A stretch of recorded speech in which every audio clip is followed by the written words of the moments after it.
नमस्कार, जय हिंद, वंदे मातरम। दोस्तों, आप सभी का स्वागत है Guruji world exam study platform में। This is Dheeraj Dwivedi from Guruji world. आशा करते हैं आप अच्छे होंगे, आपका परिवार बेहद उम्दा होगा और आप पढ़ाई भी बेहतरीन तरीके से कर रहे होंगे। दोस्तों, आज की इस वीडियो में बात करेंगे संस्कृत के जबरदस्त कॉन्सेप्ट के साथ। तो एक भैया पेन एक कॉपी उठा लीजिएगा और ये कोई वीडियो छोटी मोटी वीडियो नहीं रहेगी। जहां तक देखा जाए स्टार्टिंग के सारे पॉइंट्स को क्लियर करेंगे। वर्णमाला कोई छोटा मोटा चैप्टर नहीं है और ना ही कोई पार्ट बनाएंगे। यहां पर पूरी तरीके से खत्म यानी फिनिश करने का काम करेंगे। चलिए स्टार्ट करते हैं बिना किसी भी यहां पर पॉइंट को लेते हुए। मुद्दे की बात होती है, हर बहन हर भाई चैनल को सब्सक्राइब इस बेस पर करें कि उसको एक सरकारी सीट लेनी है। यहां पर हर सब्जेक्ट आपके लिए पूरी तरीके से सुबह 11 से लेकर रात के 11 बजे तक प्रोवाइड कराया जाता है। तो भैया एक पेन एक कॉपी में सबसे पहले आप लेकर पहला पॉइंट डालना है वर्णमाला एग्जाम फैक्ट। अब एग्जाम पॉइंट ऑफ व्यू से क्या इंपॉर्टेंट है वो मैं आपको बताने वाला हूं।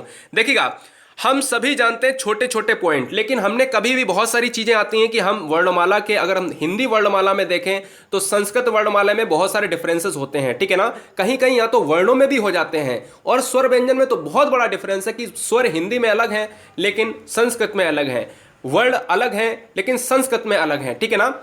और अगर हम बात करें सबसे पहले पॉइंट की कि भाई संस्कृत वर्णमाला में कुल स्वरों की संख्या कितनी है, आपने आंसर लगाना है 13। अब बात आती है, एक तो 13 होती है और एक 9 होती है। जो सारे फैक्ट हम क्लियर करेंगे विद फिगर के हिसाब से, ठीक है। टेंशन मत लेना, नहीं तो कुल बच्चे बोलने लगे स्टार्टिंग से ही कि नहीं सर 9 इस तरीके से होती। मुझे पता है सर, आप you are great, you are unique, लेकिन पहले वीडियो को देखो, मजा आने वाला है। अब देखिएगा सर जी, आपको क्या लिखना है कि वर्णमाला में, अगर हम संस्कृत वर्णमाला में एक वर्ड है, कुल स्वरों की संख्या कितनी होती है? 13 होती है। केवल लिख लीजिए, 2 पॉइंट के बाद हम आपको समझाएंगे 13 और 9 में क्या डिफरेंस है। संस्कृत वर्णमाला में 33 व्यंजन होते हैं और 4 अयोगवाह होते हैं, यानी व्यंजन की संख्या 33 होती है और अयोगवाह की संख्या कितनी होती है? 4 होती है। ऐसे ही अगर हम हिंदी की बात करें तो हम हिंदी में बात करते हैं कि 2 अयोगवाह होते हैं। ऐसे ही अगर हिंदी में बात करें तो 11 स्वर होते हैं हिंदी में, यहां पर 13 होते हैं और कहीं कहीं 9 भी दिखाता है। तो हम कंपैरिजन कर लेंगे, ठीक है, टेंशन मत लेना, अभी जैसा है वैसा लिख लो आप। अब बात करते हैं, ऐसे कुल मिलाकर लगभग 50 वर्ड संस्कृत में है, लेकिन महर्षि पाणिनि के अनुसार आपको क्या आंसर लगाना है? संस्कृत में वर्णों की संख्या 63 या 64 लगानी है, 63.64, यानी इस तरीके से आपको लगानी है जो भी ऑप्शन आपका मेल। अब आगे बात करते हैं दोस्तों स्वर और व्यंजन के बारे में, थोड़ा सा फैक्ट आगे बढ़ते हैं। अब देखिएगा, स्वर की बात करेंगे तो स्वर को दूसरे शब्दों में अच कहते हैं और व्यंजन को क्या कहते हैं गाइस? हल कहते हैं। ध्यान दीजिएगा, स्वर का दूसरा नाम अच है। सिंपल भाषा में, देसी भाषा में समझने का प्रयास करो, ठीक है। तो स्वर को क्या कहते हैं संस्कृत में? अच कहते हैं और व्यंजन को क्या कहते हैं? हल कहते हैं। अच की संख्या मैंने बताई 13 होती है और हल की संख्या बताई मैंने 33 होती है। यानी अच जो है वो आपका स्वर है और हल जो है आपका वो व्यंजन है। अयोगवाह की संख्या मैंने आपको यहां पर फिर से बता रहे हैं कि संस्कृत में अयोगवाह 4 हैं, हिंदी में अयोगवाह 2 हैं। अब बात आती है स्वर और व्यंजनम में। परिभाषाएं अगर दी गई हैं, स्वर की परिभाषा है स्वतो राजते इति स्वरः, जो स्वयं में विराजमान है, जो स्वयं में विराजमान है, स्वरः कहलाते हैं, अच कहलाते हैं। या मैं सिंपल भाषा में आपसे कहूं कि जिनको बोलने पर हमें किसी अन्य वर्ण की सहायता न लेनी पड़े, जो खुद में स्वतंत्र होते हैं, स्वर कहलाते हैं। और हल क्या है? हल को व्यंजन कहते हैं। स्वरम अनुयोज्यम इति व्यंजनम, मतलब क्या है मेरे भाई कि स्वर की सहायता से बोले जाने वाले वर्ण व्यंजन कहलाते हैं, तो उनको हम व्यंजनम या हल की संज्ञा देते हैं, ठीक है। अब हिंदी और संस्कृत में थोड़ा सा डिफरेंस आपको समझ में आने लगा होगा। अच्छा, मैंने स्वर को पहले पढ़ा, अब मैंने यहां पर जाना अच होता है, हल होता है। अब हम आपको बताने वाले हैं कि डिफरेंसेस क्या होते हैं स्वर में, यानी 13 और 9 में डिफरेंस क्या होते हैं, आपको क्या लगाना है क्वेश्चंस जब एग्जाम में पूछा जाए। तो पहले तो आप याद रखिएगा कि स्वर वर्ण की उच्चारण में, जब भी हम बात करते हैं वर्ण का उच्चारण करते हैं, तो हम जब भी उच्चारण करते हैं तब हम किसी अन्य की सहायता ना लेते हैं। किसकी? वर्ण की। कोई अन्य वर्ण हमारा सहायता ना करे वो हमारा स्वर कहलाता है। तो इस क्रम में 13 संस्कृत में कुल, ध्यान दीजिएगा, 13 संस्कृत में कुल स्वर हुए, ठीक है। अब बात आती है कौन कौन से। अब बात ये आती है कौन कौन से, अ आ इ ई उ ऊ री, और 2 बार री आएगा और री आएगा और इसके बाद ए ओ ए औ, ठीक है ना, याद रखिएगा। अब ये पॉइंट आपको समझ में आएगा आगे वाले पॉइंट में, जो मैं अभी आगे समझाऊंगा डिफरेंसेस में, वहां पर समझ में आएगा, ठीक है। तो ये पॉइंट आप क्या है, ये आपको ध्यान देना है कि इनमें जब हमारे 13 हुए, जब हमने दीर्घ स्वरों को मिलाने की कोशिश करी, ठीक है, ये 13 तब हुए जब हमने दीर्घ स्वरों को मिलाने की कोशिश करी। अब यहां से क्वेश्चन थोड़ी ना बनता है, डायरेक्ट क्वेश्चन आपसे बनेगा, वो मैं आपको कंपैरिजन में बताऊंगा। सामान्य स्वर कितने होते हैं, सामान्य स्वर की संख्या ये है, ठीक है, अ आ इ ई उ ऊ और री जाएगा। मिश्रित स्वर में क्या है, मिश्रित स्वर में ए ओ औ और री जाएगा। तो ध्यान देने वाली बात यह है कि अब हम डिफरेंस कैसे करें कि सर जी हमें एग्जाम में आंसर कैसे लगाना है। तो अब समझो इस चीज को ध्यान से, अब समझो इस चीज को ध्यान से कि स्वर की संख्या 9 है। हमने अभी ऊपर बताया कि स्वर की संख्या 13 है। जब भी आपसे पूछे कि महर्षि पाणिनि के अनुसार स्वरों की संख्या कितनी है, तो आपको 9 लगानी है। जब भी आपसे किसी भी तरीके का क्वेश्चन पूछे कि स्वर की संख्या क्या है, तो भी आपको 9 लगाना है। ध्यान देना, तो भी आपको 9 लगाना है। जब आपसे पूछे कि हमारे स्वर कितने हैं और ऑप्शन में 9 और 13 दोनों हो, तो आप क्या लगाओगे, तो आप भी 9 लगाओगे। जब आपसे यह पूछे कि स्वर की संख्या क्या है और उसमें 9 ऑप्शन ना है, तब आप क्या लगाओगे, तब आप लास्ट पॉइंट पर 13 लगाएंगे। तो समझ में आया, 13 9 क्या लगाएंगे, 13 9 दिया हो तो भी 9 लगाएंगे, 9 केवल दिया हो तो भी 9 लगाएंगे, और जब 9 ना दिया हो तो आप स्वरों की संख्या संस्कृत में 13 लगाएंगे। ध्यान दीजिएगा। अब बात आती है स्वर, और यहां पर स्वर में मूल स्वर कितने होते हैं, स्वर में संयुक्त स्वर कितने होते हैं, एग्जाम में ये ट्रेंड करता है, एग्जाम में क्वेश्चन। अब ध्यान दीजिएगा, स्वर की संख्या 9 होती है। कौन कौन से, अ आ इ ई। अब देखो आ तो है नहीं, अब कहोगे सर जी आ कहां गया, आ तब मैंने कहा था जब 13 वर्ड थे, ठीक है, 13 वर्ड थे कुल मिलाकर। यहां पर आपका दीर्घ स्वर खत्म हो चुका है, इसलिए आ भी नहीं मिलेगा और बड़ा ऊ भी नहीं मिलेगा, ना बड़ी ई मिलेगा। तो ध्यान देने वाली बात यह है कि स्वर की संख्या 9 है। छोटा आ, छोटी ई, छोटा ऊ, री, लरी, ए ओ ए और औ। तो कुल मिला के अब समझ में आया कि 9 स्वर होते हैं। कौन कौन से, ये होते हैं। अब यहां से एक क्वेश्चन बनता है कि मुझे इसमें से मूल स्वर बता दो। तो मूल स्वर जो होते हैं ना, वो स्टार्टिंग के 5 जो है ना आपके, वो मूल स्वर होते हैं। तो ध्यान दीजिएगा, बिल्कुल ऐसे ही कॉपी में लिख लेना है। मूल स्वर क्या होते हैं, स्टार्टिंग के 5 स्वर मूल स्वर होते हैं, और लास्ट के 4 स्वर क्या होते हैं, ये होते हैं आपके संयुक्त स्वर। क्या होते हैं सर जी, संयुक्त स्वर की संख्या कितनी है एग्जाम में पूछा जाए तो 4 होती है। एग्जाम में ये पूछा जाए कि संयुक्त स्वर निम्नलिखित में से कौन सा है, तो आप इनमें से कोई एक मिल जाएगा। निम्नलिखित में से कौन सा नहीं है, तो आप इनमें से याद रखोगे। जब है वाले याद कर लोगे तो नहीं वाले कैसे यहां पर क्वेश्चंस नहीं लगा पाओगे, बिल्कुल लगा लोगे। तो मूल स्वर कितने होते हैं स्वरों की संख्या में, 9 टोटल है। मूल स्वर है 5, छोटा आ, छोटी ई, छोटा ऊ, री और री है। ए ओ ए औ हमारे संयुक्त स्वर 4 रहते हैं। तो कुल मिलाकर हम बात कह सकते हैं कि 5 हमारे मूल स्वर हैं। कुल मिलाकर बात कह सकते हैं कि 4 हमारे क्या हैं, यहां पर संयुक्त स्वर हैं। ठीक है, तो संयुक्त स्वर कौन से हो गए, ये वाले हो गए, ये वाले हो गए जो सेम वर्ड लिखे हैं। ठीक है, समझ गए, समझ गए ना। अब बात करते हैं स्वरों को कितने भागों में बांटा गया है। अब थोड़ा सा हम डीप में जाने की कोशिश करते हैं। तो ध्यान देने वाली बात यह है कि स्वरों को कितने भागों में बांटा गया है। तो यहां पर ह्रस्व स्वर आता है, दीर्घ स्वर आता है, और एक आता है प्लुत स्वर। यानी 3 पार्टों में हम चीजों को देखेंगे। ह्रस्व स्वर का मतलब होता है जब भी हम किसी चीज का धीमे से उच्चारण करें तो हमारे जो बोल होते हैं बहुत ही सीमित दायरे में रहते हैं, जिनको हम बोलने में कम हमारी आवाज या कम हमें दम लगानी पड़ती है, उन्हें ह्रस्व स्वर कहते हैं। संख्या पूछे संस्कृत में 5 होती है। ये आपके रहे आ, ई, उ, री और री रहा, ठीक है। और अगर हमसे पूछे दीर्घ स्वर कौन से हैं, कितने हैं, दीर्घ स्वर की संख्या है 7। होते क्या हैं, ये वो स्वर हैं गाइस जो हम बोलते हैं जिनमें हमें ज्यादा दम, ज्यादा ताकत लगानी पड़ती है बोलने में, हम उनको दीर्घ स्वर कहते हैं। बड़ा आ, बड़ी ई। अब देखो छोटा आ में ताकत नहीं लगेगी, आ, छोटी ई, उ, री, ली, है ना, ह्रस्व स्वर। कम दम लगे, कम ताकत लगे, ह्रस्व स्वर कहलाता है। ज्यादा ताकत लगे, आ, ई, उ, है ना। और यहां पर ए, ओ, ये सभी किस में आते हैं, ये दीर्घ में आते हैं। संख्या दोनों की आपको पता होनी चाहिए। और प्लुत स्वर हमारा संख्या में 1 होता है। प्लुत स्वर हमारा संख्या में 1 होता है, याद भी रखिएगा, ठीक है। याद भी रखिएगा, जिनमें जो है बहुत ही ज्यादा समय लगता है, जैसे अगर हम बात करें ओम, है ना, जी हाँ, अलाप वाली बात होती है।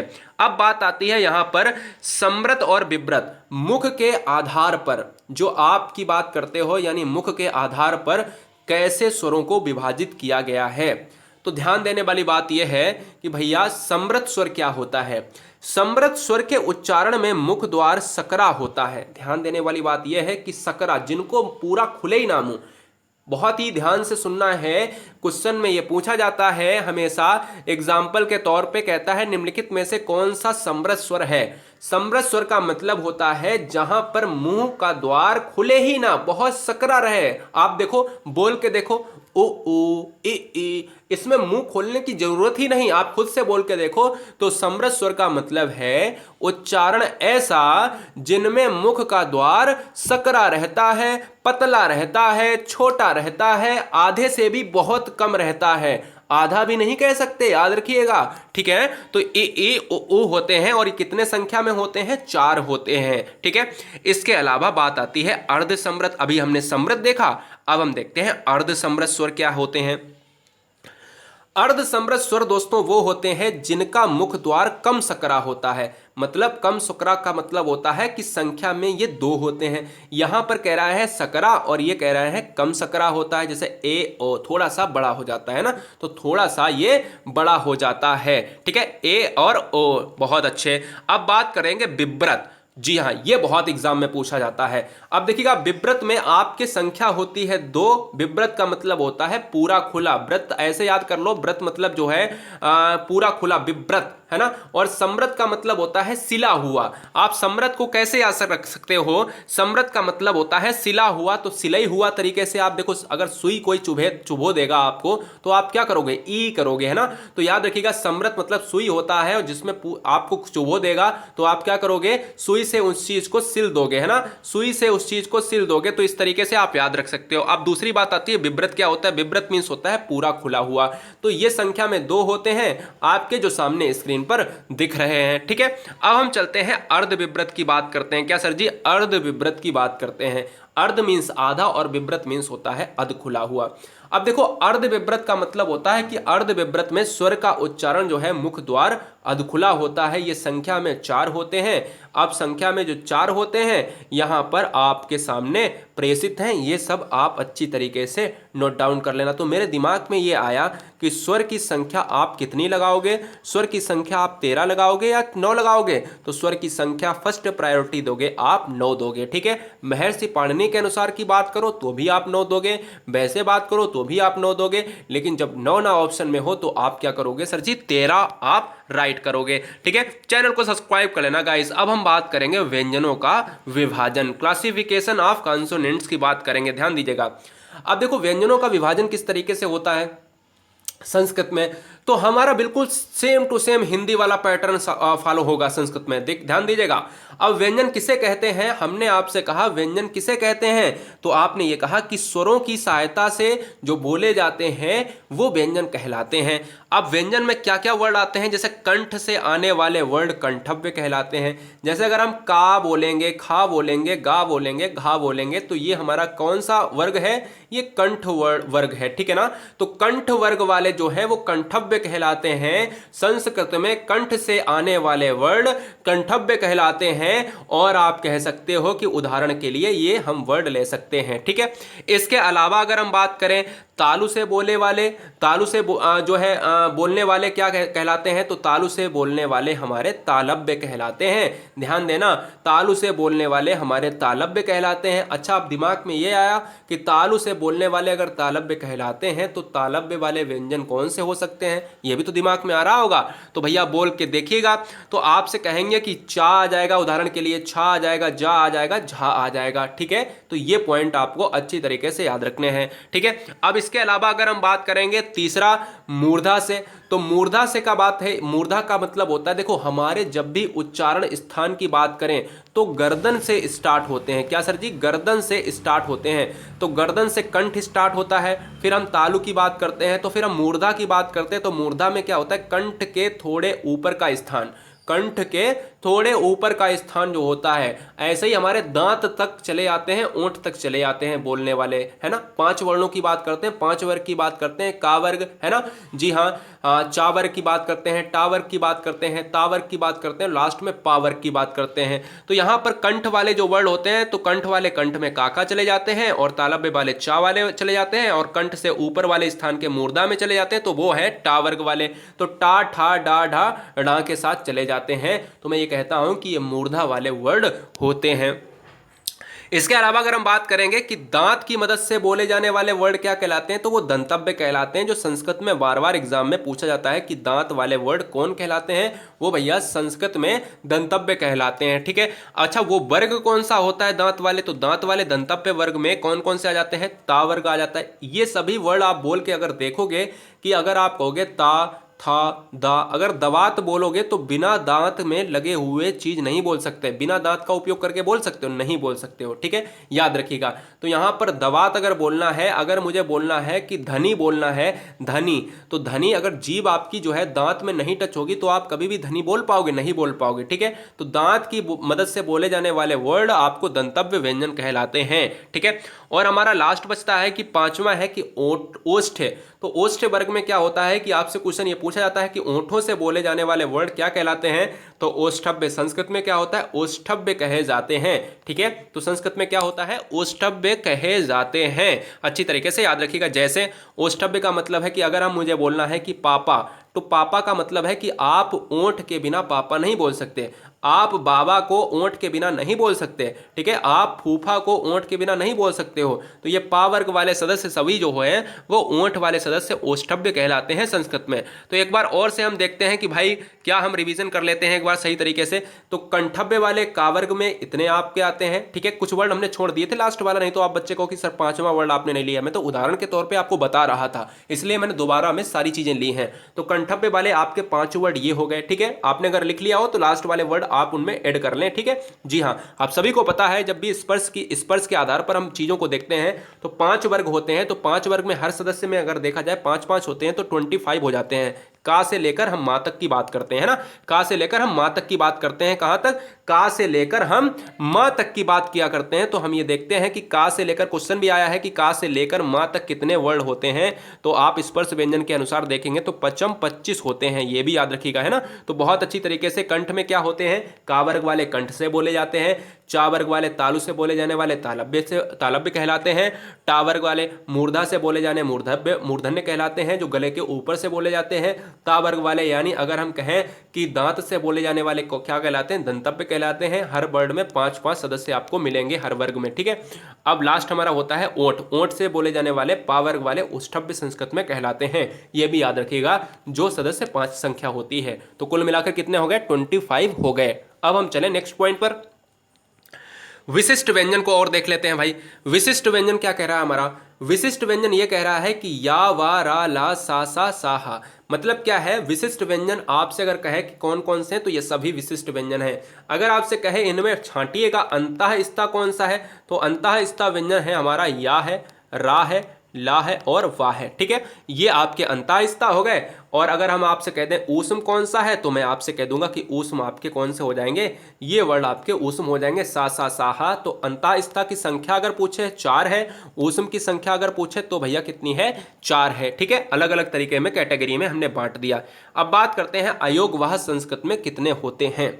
अयोगवाह संस्कृत में कितने होते हैं, तो अच्छी तरीके से इस टॉपिक को देख लीजिएगा। अब ध्यान देने वाली बात यह है कि अयोगवाह कितने होते हैं। तो पहले ध्यान देना है ये कि जो ना तो भैया स्वर होते हैं ना यहाँ पर क्या होता है व्यंजन की बात होती है, तो कहीं ना कहीं लेकिन अयोगवाह की जरूरत फिर भी हमें लिखने में पड़ती है। तो हम जब भी बात करते थे अंग और आह की बात करते थे हिंदी में, तो हम कहते थे सर जी ये अयोगवाह की श्रेणी में आते हैं। लेकिन स्वर और व्यंजन के अलावा कुछ हमारे अयोगवाह भी होते हैं। जैसे पहला अगर हम बात करें अनुस्वार होता है पहला अयोगवाह, दूसरा अगर हम बात करें तो विसर्ग होता है, तीसरा हम बात करें जीवा मूलीय होता है, और चौथा अगर हम बात करें उपध्यामनीय होता है। ठीक है, ये चार आपके क्या होते हैं अयोगवाह होते हैं संस्कृत में। ध्यान देना, हिंदी में संस्कृत में अलग अलग है, हिंदी में 2 अयोगवाह, संस्कृत में क्या है 4 अयोगवाह होते हैं। अब एक टॉपिक और आता है कि भाई अगर हिंदी में और संस्कृत की बात करें, हिंदी में और संस्कृत की बात करें, जब आप कहते हो कि ये अयोगवाह आपके अंग और आहा ये इस टाइप के वर्ड कहाँ कैसे जाएंगे, तो ये सभी क्या होते हैं आपके विसर्ग श्रेणी में जाएंगे, अगर चाहे हिंदी में पूछा जाए चाहे आपका संस्कृत में पूछा जाए। क्योंकि हर आपकी अगर देखा जाए हर जो भाषा है वो संस्कृत से निकला हुआ वर्ड है। ठीक है ना, तो संस्कृत आपकी जो है मूल भाषा मानी जाती है, ये भी इंपॉर्टेंट तरीके से आपको याद रखना है। अब बात आती है कि भाई ये जीवा मूल्य और उपध्यामनीय क्या है, इसको भी तो भैया अच्छी तरीके से समझना है। तो इसको याद रखना है, जीवा मूल्य की बात करें कि का और खा के बीच में जो छोटा आधा वो वर्क करता है, ठीक है ना, आधा वर्ड वर्क करता है। और इसमें क्या होता है उपध्यामनी में पा और फा के बीच में जो वर्ड वर्क करता है आधा वर्ड। ठीक है, तो ये भी याद रखिएगा बहुत ही अच्छी तरीके से। ठीक है, तो आपका स्वर की बात करी, व्यंजन की बात करी, अयोगवाह की बात करी, विसर्ग की बात करी, अनुस्वार की बात करी, जीवा मूल्य की बात करी, तो जीवा मूल्य का खा के बीच की बात होती है, उपध्यामनी और पाफा की बीच की बात होती है, तो अयोगवाह कहे जाते हैं। अंतःस्था व्यंजन की बात करें दोस्तों, अंतःस्था क्या है, तो ध्यान देने वाली बात यह है कि अंतःस्था के बारे में बच्चा बच्चा जानता है कि 4 वर्ड हिंदी में भी होते हैं और चाहे संस्कृत की बात हो उसमें भी 4 वर्ड होते हैं। तो अंतःस्था में या रा ला वा आता है, यानी ये विशिष्ट वर्ण है। अगर आपसे पूछे कि विशिष्ट वर्ण कौन से होते हैं तो आप अंतःस्था और ऊष्म व्यंजन दोनों को बता सकते हो। ठीक है, क्योंकि ये स्वर जन्य स्वरों से बने हुए हैं अतः ये अंतःस्था व्यंजन भी कहे जाते हैं। अब देखिए क्या मतलब हम दिखा रहे हैं, आपको देखने की कोशिश करवा रहे हैं। देखिएगा ए ई, यानी अगर हम बात करें इनको अगर हम देख के आधे वर्ड को आधे वर्ड के साथ मिलाएंगे तो हमारा या बन जाएगा, जिनको हम कहते हैं तालव्य। अगर आपसे क्वेश्चन में ये पूछा जाए, देखिएगा बहुत इंपॉर्टेंट है ये वाला सिस्टम। क्या इंपॉर्टेंट है मैं समझाने की कोशिश कर रहा हूं। हमेशा संस्कृत के एग्जाम में आपसे ये पूछा जाता है कि रा क्या है आपका, तो बहुत सारे बच्चे कंफ्यूज हो जाते हैं।